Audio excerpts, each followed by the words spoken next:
Hi viewers, இன்றைக்கி Kerala special chicken ஸ்டூ எப்படி பண்ணலான்னு பார்க்கலாம். 2 உருளைக்கிழங்கு, ஒரு கேரட் எடுத்து நல்லா குட்டி குட்டியாக கட் பண்ணி எடுத்துக்கோங்க. கொஞ்சம் சிக்கன் போட்டுட்டு, 1 spoon garam masala, 1 spoon pepper போட்டு கொஞ்சம் தண்ணி ஊற்றி நல்லா வேக வச்சு எடுத்து வச்சுக்கோங்க.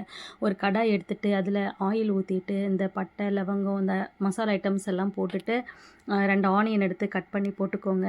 அப்புறம் ஜிஞ்சர் கார்லிக்கு சின்ன சின்னதாக நறுக்கி போட்டுட்டு, உங்களுக்கு எவ்வளோ காரம் தேவையோ அதுக்கு ஏற்ற மாதிரி பச்சை மிளகாய் போட்டுட்டு, கொஞ்சம் கரம் மசாலா, கொஞ்சம் பெப்பர் நல்லா வதக்கி விட்டுட்டு, நம்ம வேக வச்சுருக்கிற அந்த ஐட்டம்ஸ் எல்லாம் போட்டுட்டு நல்லா கலக்கி விட்டுக்கோங்க. தேங்காய் பால், செகண்ட் பால் ஊற்றி கொஞ்சம் வேக வச்சதுக்கப்புறமா ஃபஸ்ட்டு பாலை எடுத்து நல்லா திக்கு கோகோனட் மில்க்கை எடுத்து ஊற்றிட்டிங்கன்னா ரெடி ஆயிடுச்சு சிக்கன் ஸ்டூ. அப்புறம் கருவேப்பிலை போட்டு நல்லா டெக்கரேட் பண்ண வேண்டியதான்.